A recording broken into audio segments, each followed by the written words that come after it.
देवनागरी लिपि की कहानी को पढ़ेंगे। शांतिपूर्व ढंग से आप लोग इस चीज़ को सुनिएगा। जो चीज़ नोट करने वाला होगा आप लोग नोट कर लीजिए।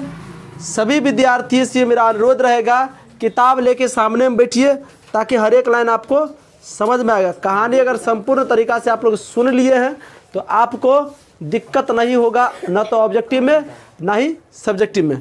तो कहानी स्टार्ट करें हम। देखो डस्टर नहीं है, कोई डस्टर बना के लाना यार तुम लोग। पेज दो, पेज दो। पेपर वहां धरिए से आइए और फिर एक्शन कर दो। तो डस्टर कटिंग लेगी। चलो हल्ला नहीं करो। देखो पाठ का नाम है नागरी लिपि।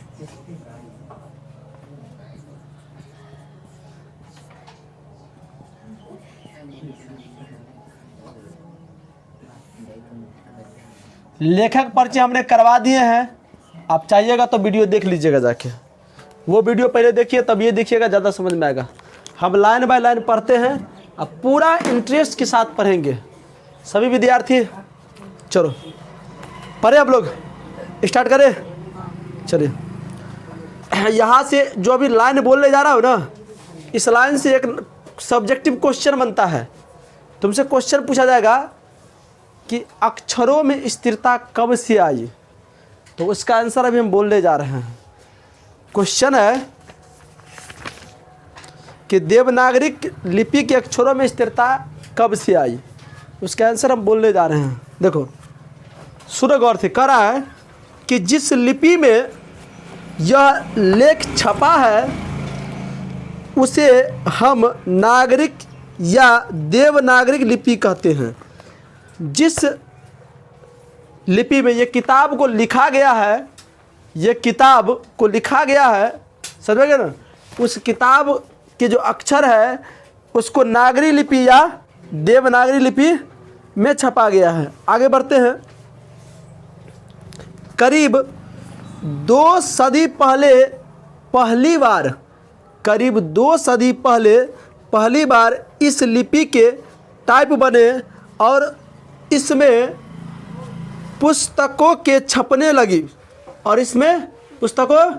लगी इसीलिए इसके अक्षरों में स्थिरता आ गई। तुमसे क्वेश्चन पूछेगा कि देवनागरी लिपि के अक्षरों में स्थिरता कब आई, तो देवनागरी लिपि के अक्षरों में स्थिरता तब से आने लगी जब उसकी लेख को टाइप करने लगे। कौन करने लगे? टाइप, अरे छपने लगा। अच्छा यहाँ से एक ऑब्जेक्टिव पूछा जाएगा कि कितना सदी पहले देवनागरी लिपि का जो है ना टाइप बनना स्टार्ट हुआ था या शुरू हुआ था। तो पहला ऑब्जेक्टिव है 2 सदी। क्या? 2 सदी पहले जो है ना 2 सदी पहले लिपि का टाइप बनने लगा। क्वेश्चन मार देगा कितना सदी पहले। क्वेश्चन मतलब अच्छा ये भी पूछेगा कि कितना सदी पहले पुस्तक छपाने लगा था। 2 सदी पहले। आगे बढ़े हम लोग। देखो कहता है कि हिंदी तथा इसकी विविध बोलियां देवनागरी लिपि में लिखी जाती हैं। हमारे पड़ोसी देश नेपाल की नेपाली व नेवारी भाषा भी इसी लिपि में लिखी जाती हैं। देखो हिंदी का जितना भी चीज़ जो लिखा जाता है ना वो सब देवनागरी लिपि में लिखा जाता है। कौन लिपि में? देवनागरी लिपि में लिखा जाता है। तुमसे पूछेगा एग्जाम में क्वेश्चन, हिंदी की सारी भाषा किस में लिखा जाता है? देवनागरी। किस में लिखा जाता है? देवनागरी लिपि में लिखा जाता है। ऐसा ऑब्जेक्टिव आएगा तो बना देगा, समझोगे ना। अच्छा उसके बाद ये भी क्वेश्चन पूछता है कि हमारे पड़ोसी किसी भी देश का 4 गो पड़ोसी देश होता है। कितना पड़ोसी देश? 4 गो, जिसमें से भारत का पड़ोसी देश नेपाल और पाकिस्तान बड़ा हाईलाइटेड है नहीं रे? कौन कौन रे?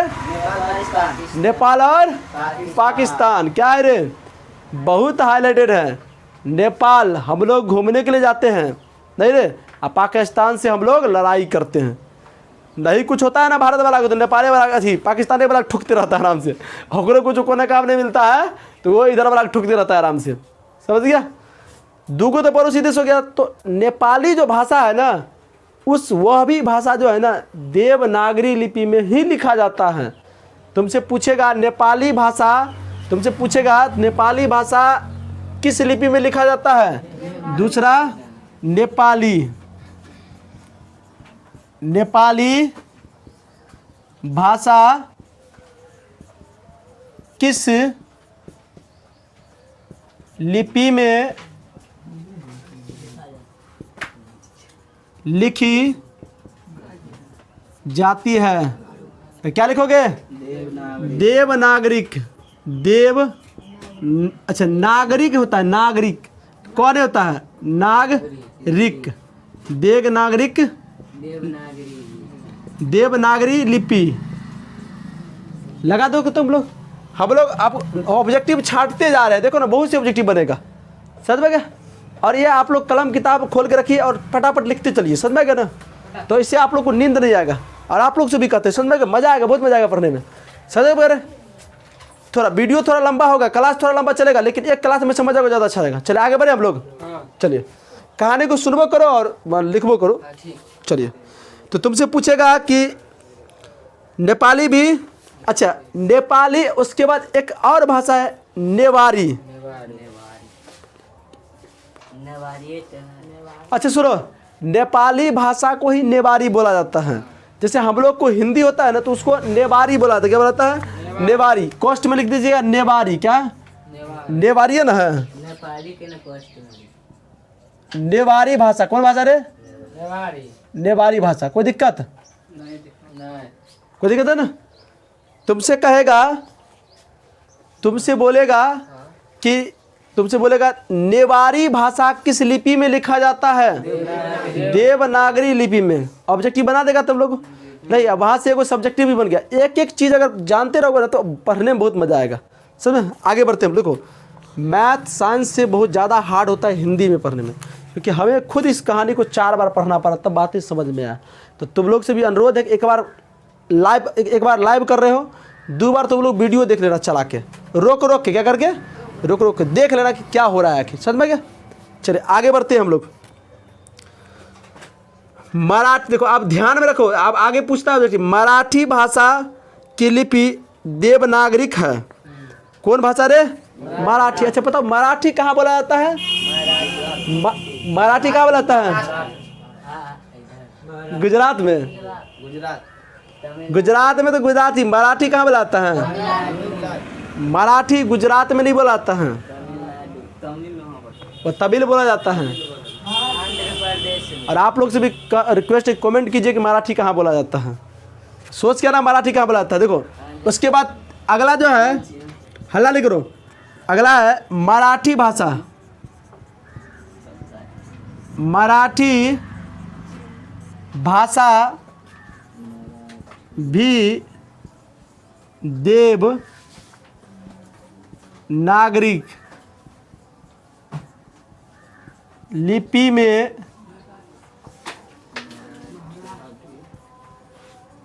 लिखी जाती है। देवनागरी, देखो हम अंडरलाइन कर दे रहे हैं, देखो ये देवनागरी लिपि। कौन लिपि में? देवनागरी लिपि। देखो ना, अगर आप एक एक कहानी को सही से पढ़ लिए ना तो एक भी ऑब्जेक्ट नहीं छूटेगा एग्जाम में। आगे बढ़े हम। मराठी में सिर्फ एक अतिरिक्त, अब कोई अक्षर है अतिरिक्त अ अक्षर। हमने देखा है कि प्राचीन काल में संस्कृत व प्राकृतिक भाषाओं में यह ध्वनि थी और इसके लिए अनेक अभिलेखों में अक्षर मिलता है। यहाँ से कुछ प्राप्त नहीं होता, इतना तक जान लो। आगे बढ़े हम लोग। चलो आगे सुनो। तुमको नींद आ रहा है रे? हाँ? नींद आ रहा है? हाँ? तो ये तो बहुत आसान है। मराठी कहाँ बोला जाता है? देख रहे हो ना, मराठी कहाँ बोला जाता है? चलो आगे बढ़े, आगे बढ़े आप लोग। चलो सुनो इधर, अगर सुनिए अगला लाइन सुनिएगा, अगला लाइन सुनो।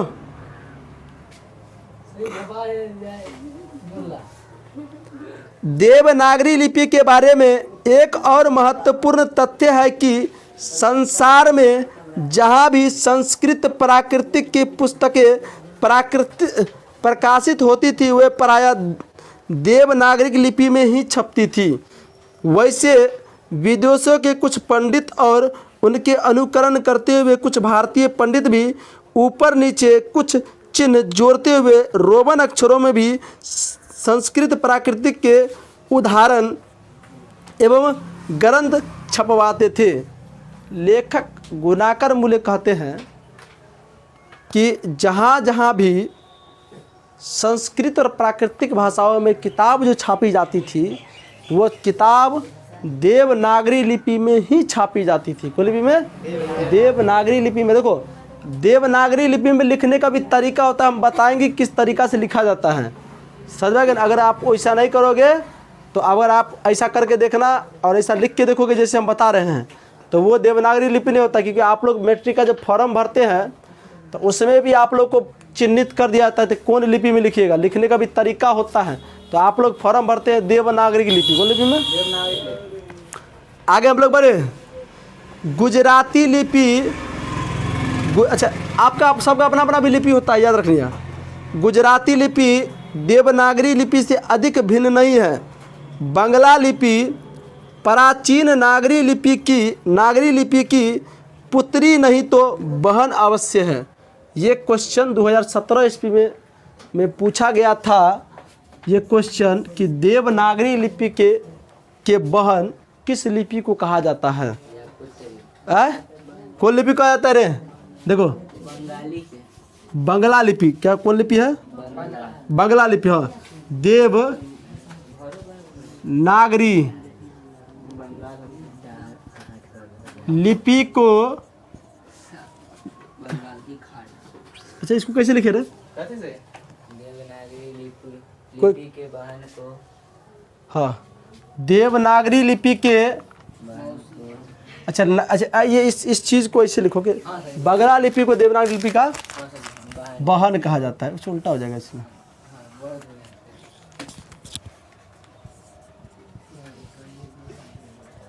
बांग्ला लिपि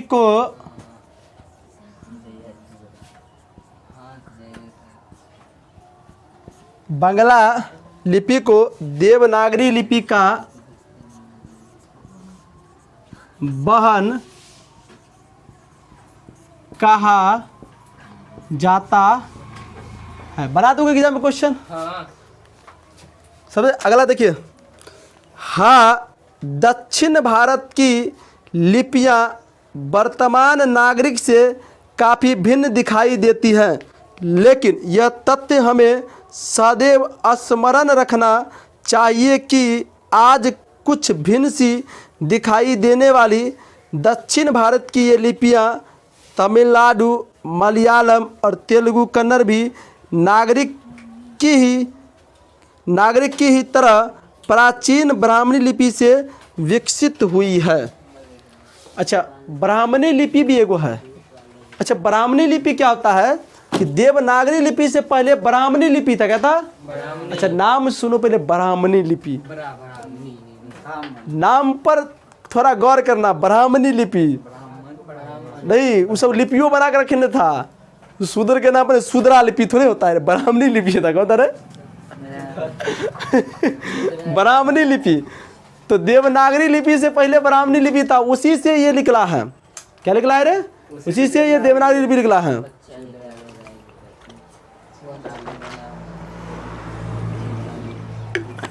कहता है, इधर ध्यान दो, लेखक कहते हैं कि दक्षिण भारत, साउथ इंडिया, दक्षिण भारत मतलब साउथ में जितने भी भाषा लिखे जाते हैं सब भाषा देवनागरी लिपि से भिन्न है। क्या है? भिन्न है, लेकिन ब्राह्मणी लिपि से मिलता जुलता है, जिसमें कन्नड़ हो गया, मलयालम हो गया, तमिल हो गया, और कौन है तेलुगु हो गया। ये सब ब्राह्मणी लिपि से मिलता जुलता है। कौन लिपि से? ब्राह्मणी लिपि से। वो नाम को हंसी सर, ब्राह्मणी लिपि। सब कथी कथी बना के रखने हैं रे। आगे बढ़े हम लोग। आगे कहता है, अब देखो ये क्वेश्चन पूछा जाता है एग्जाम में, जो हम आपको बता रहे हैं, जो आपको हम बता रहे हैं, आपको पूछा जाता है एग्जाम में। देखो, अभी कुछ समय पहले तक दक्षिण भारत में पोथियां लिखने के लिए नागरी लिपि का व्यवहार होता था। पोथियां, पोथियां समझते हो? किताब, किताब। बहुत बहुत बड़े बड़े राजा महाराजा के पास एगो राइटर रहता था लिखने के लिए। वो कौन सा पुण्य काम कर रहा है, कौन कुकर्म कर रहा है, सब किताब में लिखा है। कौन किताब में? किताब में। और राजा जो है ना, पढ़ा लिखल नहीं होता था, तब ना रखता था लिखने के लिए। तो कुछ लिख दिया, उसको समझ में आया ना कोथी लिखा नहीं लिखा है। बाद में प्रकाशित हुआ तब इतना ये सब कैसे पता लगा कि एगो राजा साला 13 को शादी करके रखने था? ये पता कैसे लगा? वही किताब से पता लगा। बताओ, हम लोग को एगो पराफत है, 13 कर चल गया यहाँ से। बताइए, ये तो ना हिसाबी था ना रे। एगो राजा, ऐसे कहा जाता था जो ताजमहल बनवाया था वो 14वां बीबी के यादगार में बनाया था। कौन बीबी रे? 14वां बीबी की यादगार में ताजमहल बनवा दिया। नहीं रे, अभी ऐसा कोई करेगा? कोई है जो अपने लिए ताजमहल बनवाएगा? किसी के पास का देने हैं पूरा घरे बनवा देने की दिक्कत हो ले।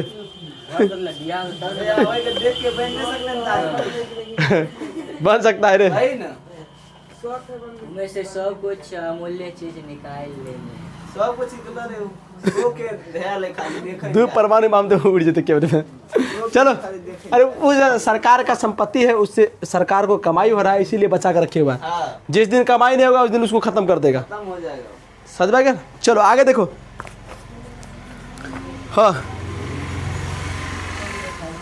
हाँ, तो पोथियाँ लिखने के लिए नागरी लिपि का व्यवहार होता था। दरअसल नागरी लिपि के आरंभिक लेख हमें दक्षिण भारत से ही मिलते हैं।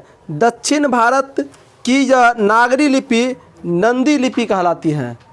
तुमसे पूछेगा कि नंदी लिपि किसे कहा जाता है? तुमसे पूछेगा नंदी लिपि किसे कहा जाता है?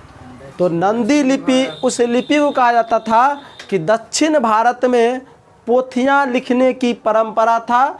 जो पोथियाँ नागरी लिपि में लिखी जाती थी जिसे नंदी लिपि कहा गया। क्या कहा गया? नंदी लिपि से कहा गया, समझा ना। अच्छा, नंदी लिपि किसे कहा जाता है? ऑब्जेक्टिव नहीं, इसमें सब्जेक्टिव बनता था। समझा क्या कहा जाता था? दक्षिण भारत मतलब साउथ में पोथी लिखा जाता था, जो पोथी नागरी लिपि में लिखा जाता था, उसी नागरी लिपि को लिखने की जो प्रक्रिया था उसे नंदी लिपि कहा गया। कौन लिपि कहा गया? उल्टा पुल्टा मत बोल देना रे तुम लोग, समझ गया? आगे बढ़े हम लोग, आगे बढ़े। चलो आगे बढ़ते हैं हम लोग। नंदी लिपि समझ गया? नंदी लिपि कहा गया। पहल विजयनगर के राजाओं के लेखों की लिपि को ही नंदी लिपि का नाम दिया गया था। ये ऑब्जेक्टिव में पूछा जाएगा कि सबसे पहले किस राजाओं के लेखों को नंदी लिपि कहा गया था। 5वां ऑब्जेक्टिव देखो, सबसे पहले किस राजा के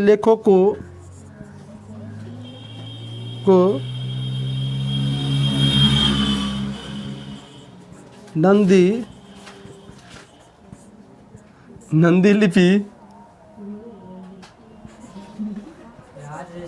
का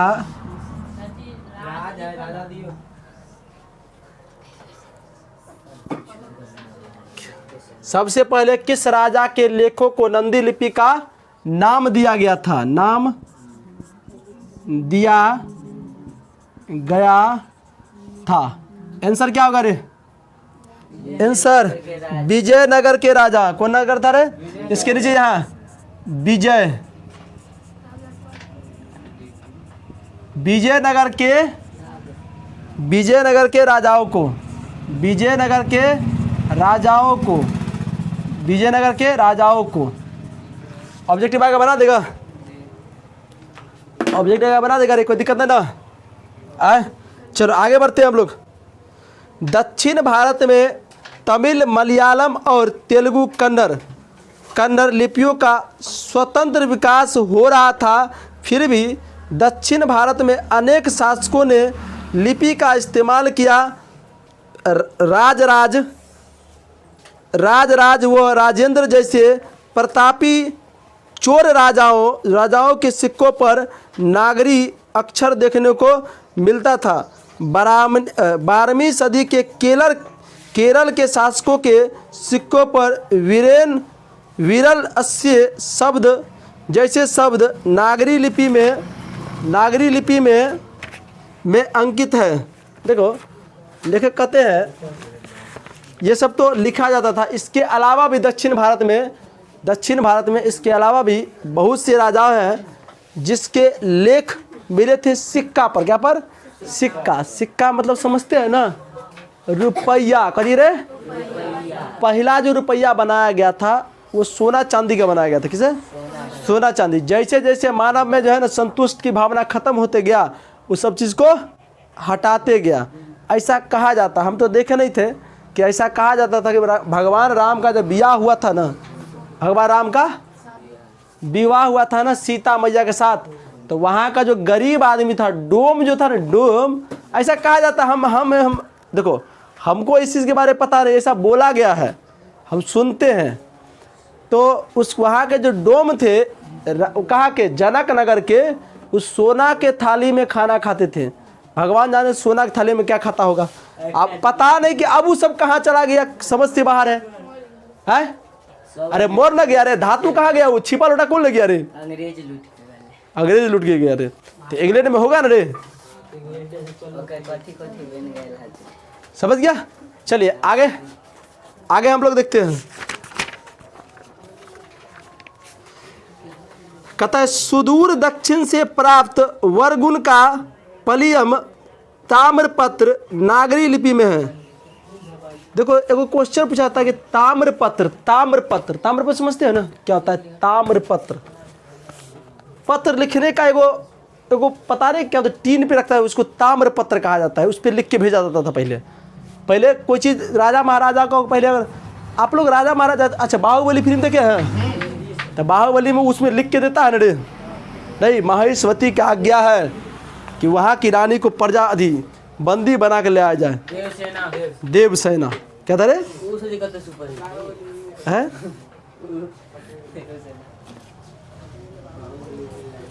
समझ गया था। ताम्रपत्र तो सुदूर से ही, मतलब पहले से ही देखा जाता था कि जो ताम्रपत्र पे जो लेख लिखा जाता था वो सब नागरी लिपि में ही लिखा जाता था। ऐसा देखा गया था, समझे ना। ये सब चीज जो है ना, आगे देखिए।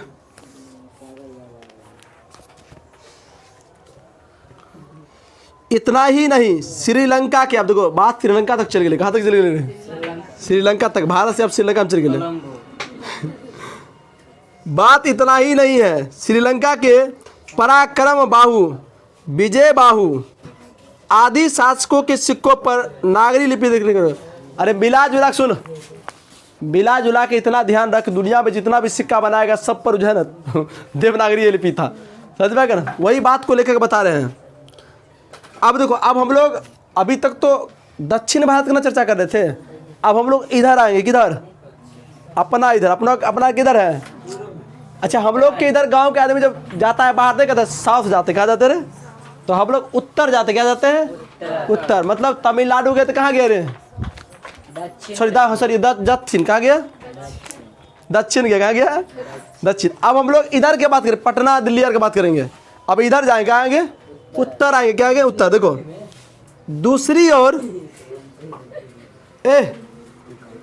ओर उत्तर भारत में अल्पकाल के लिए इस्लामी शासक की नींव डालने वाले महमूद गजनबी, कौन थे?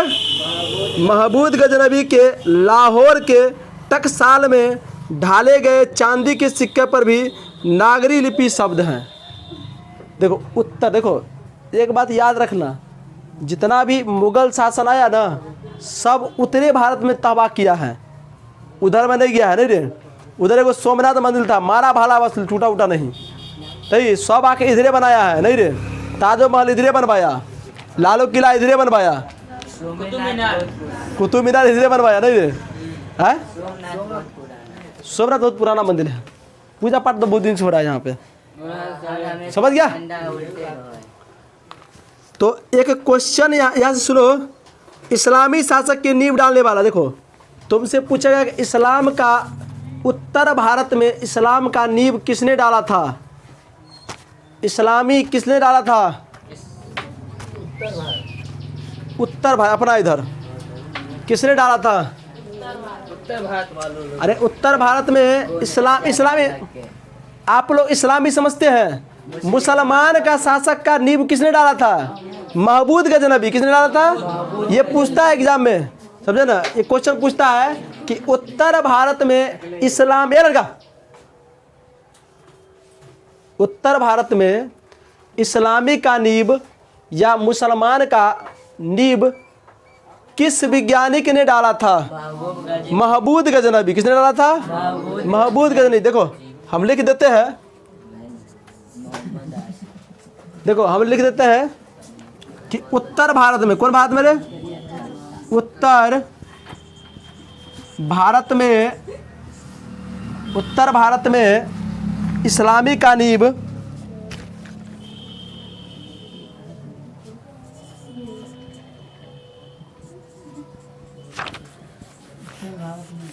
उत्तर भारत में इस्लामी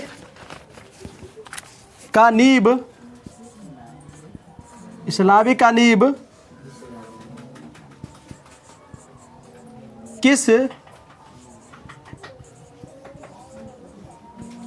किस राजाओं ने रखा था? कौन था रे? महमूद गजनी ने रे,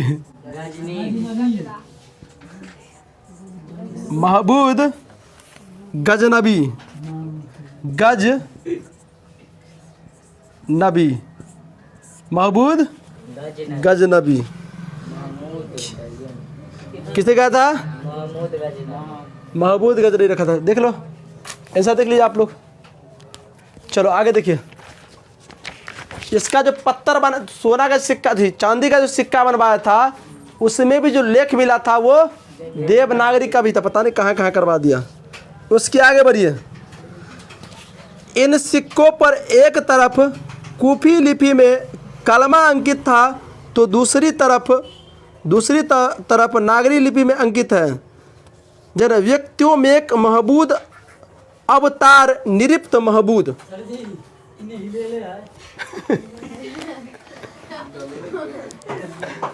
सुनो, अच्छा कलमा समझते हैं आप लोग क्या होता है? देखो भाई बात हम नहीं समझते हैं, जिसका जिस अच्छा हल्ला नहीं करो। उत्तर भारत, उत्तर नहीं लिखा, ठीक है।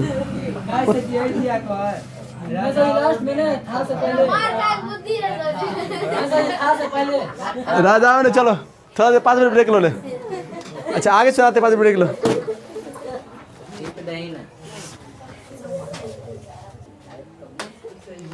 आप लोग लिख लिए, चला है। उत्तर भारत में इस्लामी नींव किस राजाओं ने रखा था? महमूद गजनबी। एक्चुअली मिला जुला के बाद इतना ही है, मिला जुला के बाद इतना ही है कि आपको देवनागरी लिपि का लेख कहाँ कहाँ है या कैसे कैसे प्राप्त हुआ, इसके बाद आप लोग कहानी पढ़िएगा तो समझ में आ जाएगा। उसके बाद पहला ये तो पहला पढ़ाओ है ना, पहला पैराग्राफ में या पहला पार्ट में ये सब दिखाया गया है। अब देखो दूसरा में है, अच्छा दूसरा में ये है कि दूसरा पार्ट में ये है कि नागरी नाम की उत्पत्ति तथा उसके अर्थ के बारे में विद्वानों का क्या मत है। अर्थात लिपि को नागरिक क्यों बोलते हैं, देवनागरिक क्यों बोलते हैं, या नंदी क्यों बोलते हैं, या ब्राह्मणी क्या होता है, या जो भी हो उसके बारे में लेखक का क्या विचार है। तो कहता है, ध्यान से सुनिएगा कि एक मत के अनुसार गुजरात के नगर ब्राह्मणों ने पहल इस लिपि का इस्तेमाल किया था, इसीलिए इसका नाम नागरिक पड़ा। गुजरात के सुनो, देखो कितना बड़ा लोचा लगा के बोला है। बात को गौर से सुनिएगा, बात में क्या बोला गया है सुनिएगा। एक मत का मतलब ये प्रूफ नहीं है, एक मत प्रूफ नहीं है। ये ऐसा कहा जाता है कि गुजरात नगर के जो ब्राह्मण थे ना, गुजरात नगर के ब्राह्मण सबसे पहली बार इस लिपि का प्रयोग किया, इसीलिए इस लिपि को नागरिक बोला गया। क्या बोला गया? नागरिक। हाँ, गुजरात के ब्राह्मण, इसमें जो लिखा हुआ है, हम भाई अलग से कुछ नहीं बोलते हैं। देखो हम पढ़ते, एक मत के अनुसार गुजरात नगर के ब्राह्मणों ने पहले इस लिपि का इस्तेमाल किया था, इसीलिए इस लिपि को नागरिक बोला गया। ऐसा क्वेश्चन पूछा जाता है कि देवनागरिक को नागरिक लिपि क्यों कहा जाता है, या लिपि को देवनागरी लिपि क्यों कहा जाता है। तो ऐसा कहा जाता है, ऐसा विद्वानों के द्वारा कहा जाता है कि गुजरात नगर के ब्राह्मणों ने सबसे पहले इस लिपि का प्रयोग किया या इस्तेमाल किया, इसीलिए इसे नागरी लिपि कहा जाता है। समझ गया? चलिए आगे इस बात को सुनिएगा बड़ी गौर से। आगे है,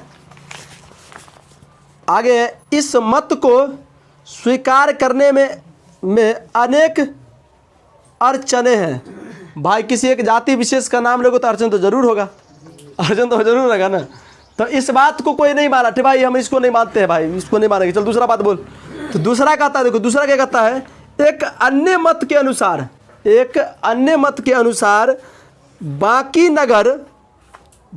नगर सिर्फ नगर है, परंतु अब देखो ये बहुत बड़ा बात बोला है। एगो तो गुजरात वाला बात है, गुजरात नगर के ब्राह्मणों ने सबसे पहले इसका इस्तेमाल किया था, इसीलिए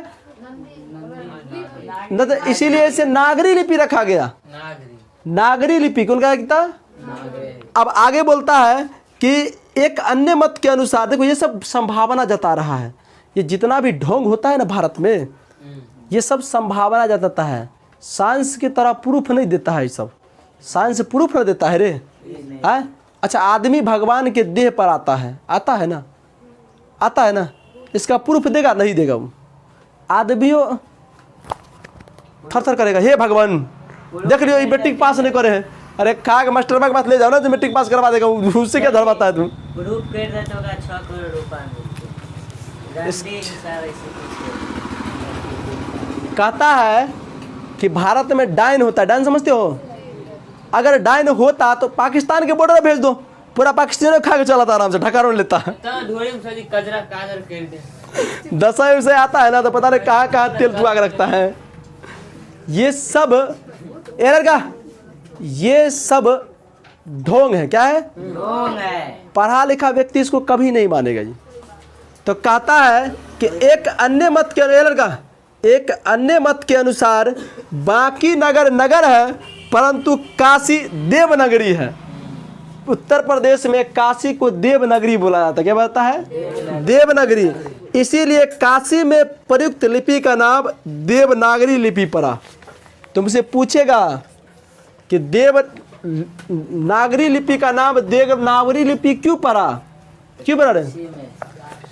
ऐसा कहा जाता, क्या लिखोगे तो आंसर क्या लिखोगे कि ऐसा कहा जाता है कि बाकी नगर है, लेकिन उत्तर प्रदेश में एक जगह है काशी नगर।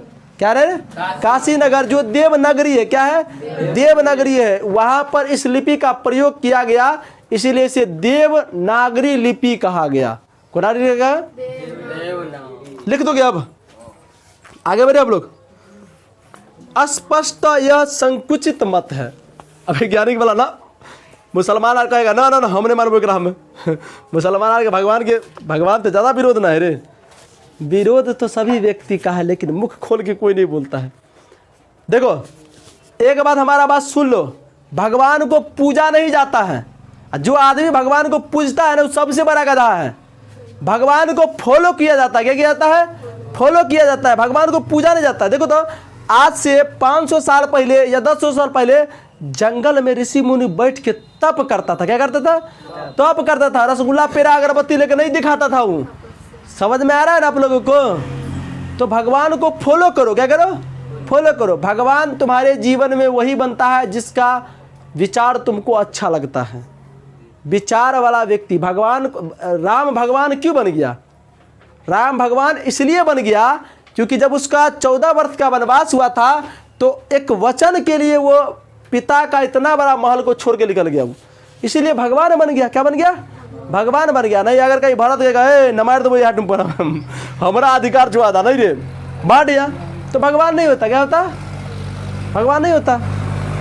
देखो भगवान है या नहीं है इस बात से पढ़ा लिखा व्यक्ति को रत्ती भर फर्क नहीं पड़ता है। ये जितने भी आदमी को तुम बोलते हो ना, भगवान राम, भगवान शिव, भगवान कृष्ण, ये सब मनुष्य थे जो धरती पर पैदा हुए, धरती पर पैदा हुए। अच्छा हुआ कि नहीं हुआ इसका भी कोई गारंटी नहीं है, समझ गए ना? पैदा हुए और ये अपना लीला किए, लीला लोगों को अच्छा लगा तो भगवान बन गया। नहीं तो बहुत से लोग पैदा होते हैं मर जाते हैं ऐसे ही, जिसको कोई लीला फीला नहीं हुआ है। समझ गया?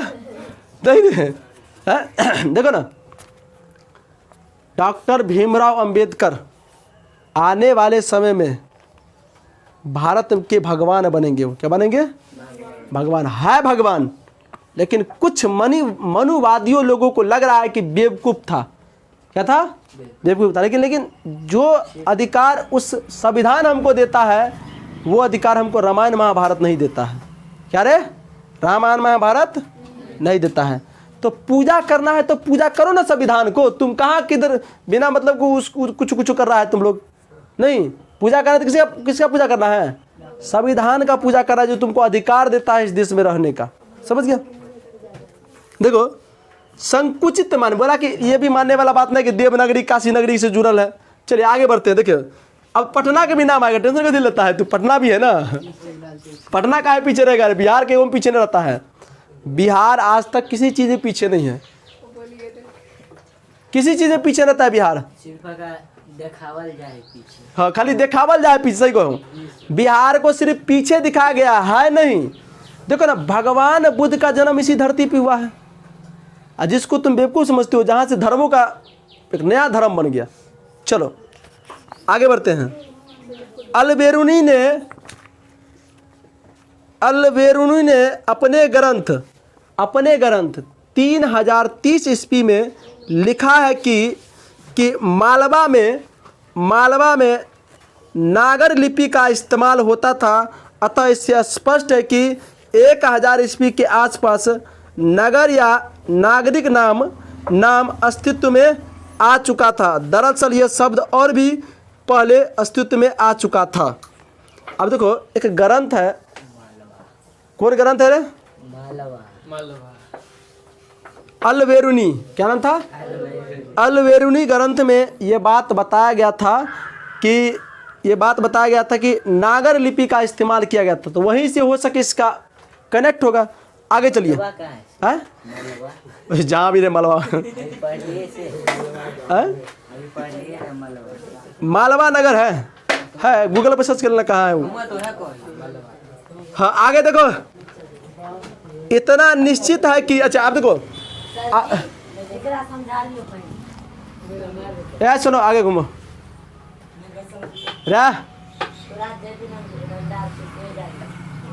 रे छोड़ा रे, अरे वीडियो बंद करो अभी।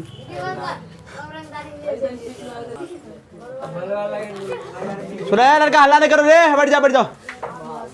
सुनो इधर ध्यान दो रे लड़का। दरअसल यह शब्द भी कुछ पहले अस्तित्व में आ चुका। देखो देवनागरी लिपि में अलग अलग लोगों का अलग अलग मत था।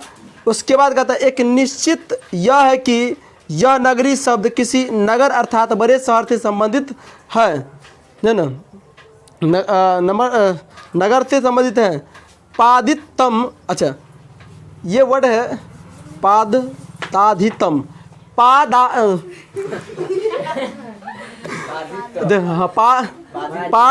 ताधितम, सुनो सुनो, हंसो नहीं, ये संस्कृत वर्ड देखो, पादतितम नामक एक नाटक से अरे ये देखो, ये वर्ड सुनो, ये वर्ड है देखो, इस वर्ड को पढ़ लीजिए आप लोग।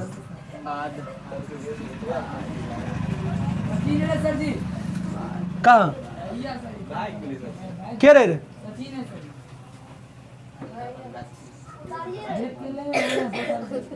सुरैलर का हलाल करो, देखो पाद ताधितम, ये शब्द यही ये ग्रंथ क्या है, सुनो रुको ना, हलाल करो। ये एक नामक नाटक से जानकारी मिलती है कि आप नाम आता है पटना का, पाटलिपुत्र पटना को नगर कहते थे। हम यह भी जानते हैं कि सत्यम स्थापत्य की उत्तर भारत की एक विशेष शैली को नगर शैली कहते थे। अतः नगर या नागरिक शब्द उत्तर भारत के किसी शहर से संबंधित रखता है। असंभव नहीं है कि यह बड़ा नगर प्राचीन पटना ही हो। चंद्रगुप्त मौर्य विक्रमादित्य का व्यक्तित्व नाम देव था, इसीलिए चंद्रगुप्तों की राजधानी पटना को देवनगर भी कहा जाता है। अच्छा, एक क्वेश्चन पूछा जाता है कि देवनगर किसे कहा जाता है, क्यों कहा जाता है? देखो, अच्छा तुमसे पूछेगा ये क्वेश्चन, चंद्रगुप्त मौर्य, चंद्रगुप्त द्वितीय विक्रमादित्य का व्यक्तित्व नाम मतलब उपनाम, सुनो ना, इसको लिखो, ये क्वेश्चन आता है एग्जाम में। देखो, चंद्रगुप्त मौर्य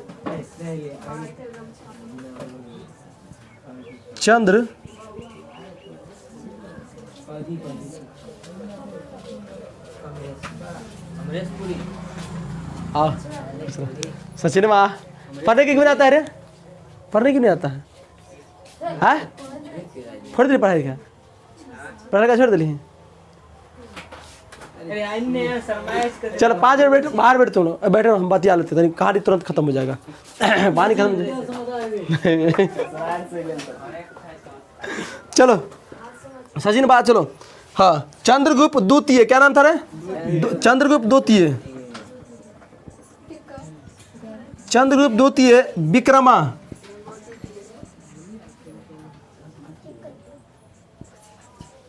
विक्रमादित्य का उपनाम क्या था रे? देव है, देव है। अच्छा, चंद्रगुप्त क्या है, नाम क्या है रे? देव है, समझ में? उपनाम क्या था? देव। और इसी के नाम पर इधर देखो ना, चंद्रगुप्त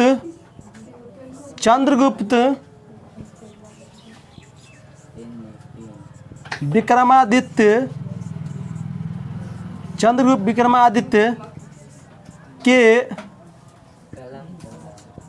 नाम पर ही पटना का नाम क्या पड़ा था रे?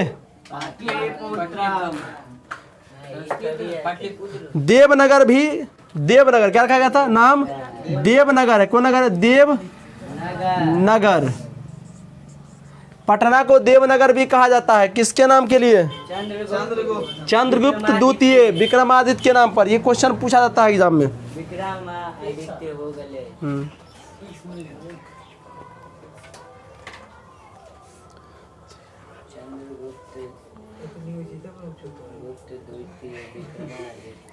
चलो आगे सुनो। इसी सब को देखते हुए लेखक ने इसका नाम का प्रचलन किया था। किसका नाम का? इसका नाम का प्रचलन किया था। आपको लगभग क्वेश्चन का आंसर आपको यहीं से मिल जाएगा। जो चीज़ का आंसर नहीं होगा हम क्लास में नोट करवा देंगे। आप लोग कहानी को 1-2 बार करके देखिएगा, सारा कहानी आप लोग को समझ में आ जाएगा। समझ में गया?